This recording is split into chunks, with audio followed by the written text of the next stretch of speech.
Eu vou falar hoje sobre como foi a jornada para conseguir esse passaporte aqui, que eu recebi depois de mais de 2 anos de cópias, carimbos e traduções de todo tipo de certidão existente. Muita gente quer morar, trabalhar ou simplesmente ter uma experiência de longo prazo fora do país. Isso fica bem mais fácil quando você tem um segundo passaporte, que te dá direitos que a gente não tem com o passaporte brasileiro. O Brasil é obviamente formado por uma mistura de índios nativos, africanos, europeus e asiáticos. Mas os maiores grupos que têm direito a pedir cidadania por aqui são os descendentes de imigrantes que começaram a vir para o Brasil lá pela metade do século XIX. Os maiores grupos foram de longe os mais de 1.600.000 portugueses, que se instalaram principalmente no eixo Rio-São Paulo, e 1,5 milhão de italianos que ficaram em São Paulo, mas também se espalharam por Minas Gerais e pela região sul do país. Em quantidade um pouco menor vieram também os grupos de espanhóis e alemães.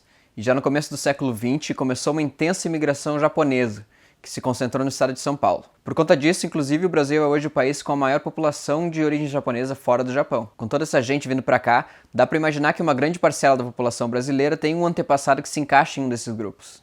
Isso não significa que você tem automaticamente o direito à cidadania. Cada um desses países tem leis diferentes para isso.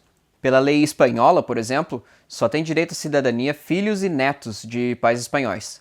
Já a alemã ou italiana não tem limite de gerações, mas tem várias outras regras que envolvem até se sua ascendência é paterna ou materna.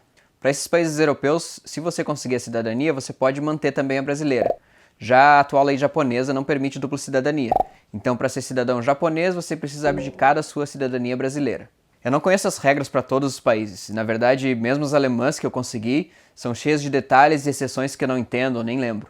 Por isso vale a pena você fazer uma pesquisa se quiser saber mais sobre ter o direito ou não. O melhor lugar para verificar isso é no site do consulado do país de onde o seu antepassado veio. Claro, o consulado aqui no Brasil. No meu caso, eu sabia que parte da minha família tinha vindo da Alemanha no começo do século XX. Então o primeiro passo era estabelecer minha relação com o meu antepassado alemão. Nesse caso, o meu bisavô, que veio da Alemanha em 1925, com 14 anos. Ele teve um filho aqui no Brasil, o meu avô, e o meu avô teve a minha mãe, e assim essa linha chega até mim. Eu sabia dessas datas porque a minha família tinha 2 documentos muito importantes. A certidão de nascimento do meu bisavô e um cartão de estrangeiro, que tem a data da chegada dele no Brasil. Sabendo isso, eu tinha que verificar se pelas regras alemãs eu tinha direito ou não à cidadania, porque não basta, claro, o antepassado ser alemão. Uma regra que acaba tirando a oportunidade de muita gente é a que define que entre 1891 e 1913, se um alemão ficasse mais de 10 anos fora do país, ele deveria fazer uma inscrição em um consulado alemão. Caso contrário, ele perderia a nacionalidade. Como a maioria dos imigrantes acabava trabalhando no campo, muita gente não se inscreveu e deixou de ser alemão. Como meu bisavô chegou em 1925, isso não foi um problema. Outro ponto também importante é se a sua ascendência tem somente homens, mulheres ou ambos. Aí eu não vou entrar em detalhe porque são vários pontos, mas existem mais restrições para os antepassados do sexo feminino. Por exemplo, se a mulher casou com um estrangeiro antes de 1949, ela perdia a nacionalidade automaticamente. Eu vou deixar um link com todas as regras na descrição do vídeo. Eu não tive esse problema porque na minha linhagem a minha mãe era a única mulher, e pelo ano que eu nasci não havia mais restrição nenhuma.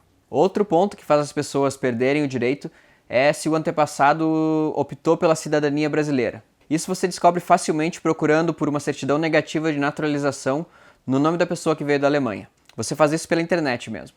Então eu vi todos os pontos e achei que eu teria direito à cidadania. A partir daí eu iniciei a coleta dos documentos, que é a parte mais chatinha do processo. Os documentos que você precisa, estranhamente, variam de acordo com o consulado alemão onde você está aplicando. Então pode ser que se você estiver aplicando no Rio de Janeiro, te peçam um documento e em Porto Alegre esse mesmo documento eles julguem desnecessário e te peçam um outro documento que não pedem no Rio. Mas existe o básico. Começando pelo seu antepassado que nasceu na Alemanha, você vai precisar da certidão de nascimento. Esse é essencial. Se você não tiver, vai precisar entrar em contato com o cartório da cidade onde seu antepassado nasceu, lá na Alemanha mesmo, e pedir para te enviarem uma cópia. Geralmente você consegue resolver isso por e-mail. Outro documento muito importante é algo que comprova a chegada do seu antepassado no Brasil. No meu caso foi esse cadastro de estrangeiros, mas se você tiver um passaporte é ainda melhor. A maioria das pessoas não tem nenhum desses documentos, então eles procuram pela lista de desembarque do navio que veio da Alemanha. Às vezes isso é bem complicado de achar, porque algumas dessas listas se perderam, outras não foram digitalizadas, então você tem que pesquisar bastante para tentar achar. O seu melhor amigo nessa jornada é o Arquivo Nacional, que fica no Rio de Janeiro. Mas você não precisa ir até lá, você pode mandar um e-mail solicitando informações e eles vão pesquisar e te mandar tudo que eles encontrarem sobre o seu antepassado. Só que você vai ter que ter paciência. No meu caso, levou 6 meses para eles responderem.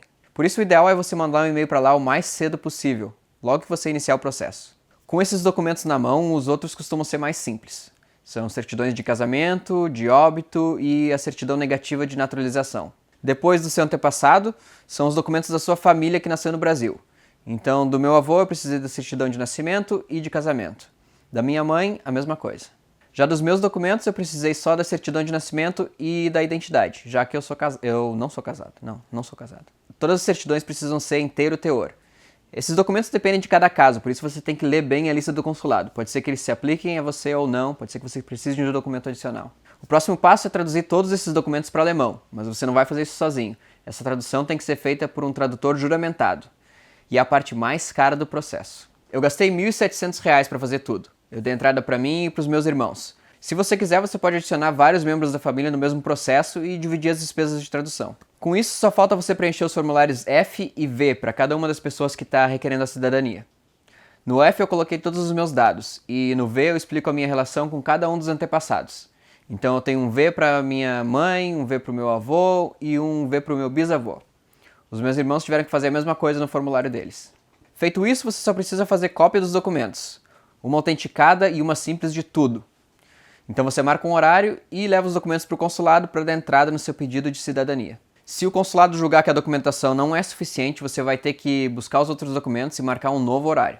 Mas se tiver tudo certo, eles vão encaminhar sua documentação para o BVA, na Alemanha. E aí você tem que aguardar. Não adianta pedir informação para o consulado, porque eles não vão saber absolutamente nada sobre o seu processo. O BVA lá na Alemanha vai mandar uma correspondência para você avisando que recebeu seus documentos. Mas não fique aflito porque essa correspondência pode levar 2 até 3 meses para chegar na sua casa. A partir daí é paciência, você vai ter que aguardar eles analisarem toda a documentação. Se eles acharem que alguma informação não é suficiente, eles podem entrar em contato com você para pedir algum documento adicional. Caso contrário, você não vai ouvir nada até receber uma correspondência comunicando que o processo de verificação da sua cidadania foi concluído. Isso pode levar 2 ou até 3 anos e varia muito de acordo com cada caso. No meu caso, depois de 9 meses, eu recebi um e-mail do consulado de Porto Alegre falando que o meu certificado de cidadania alemã havia chegado. Aí eu só precisei pagar anteriormente uma taxa de 25 euros e depois eu podia fazer a retirada. O certificado é esse papelzinho amarelo aqui, que basicamente diz que eu sou cidadão alemão, nada mais. Mas depois de receber isso, as coisas ficam bem mais fáceis. No mesmo dia que eu retirei esse papel, eu dei entrada no pedido para o passaporte. Paguei a facada de R$ 450 e um mês depois eu recebi o documento em casa. Com isso aqui eu tenho os mesmos direitos e deveres de um cidadão alemão. Então eu posso morar e trabalhar na União Europeia. Então se você tem ou acha que tem um antepassado alemão ou de qualquer outro país, e se você tem interesse na cidadania, o primeiro lugar para pesquisar é o consulado do país. No caso específico da cidadania alemã, eu recebi uma ajuda incrível de um grupo do Facebook chamado Cidadania Alemã Área Livre. O pessoal lá participa muito e praticamente qualquer dúvida que você possa ter sobre o processo já foi discutido lá. Obviamente tudo que eu falei aqui pode mudar, ou eu posso ter dado alguma informação errada, por isso pesquise. A única fonte confiável é o consulado do país para o qual você vai aplicar. Espero que o meu relato tenha ajudado um pouco e boa sorte para quem está tentando a cidadania. Até a próxima!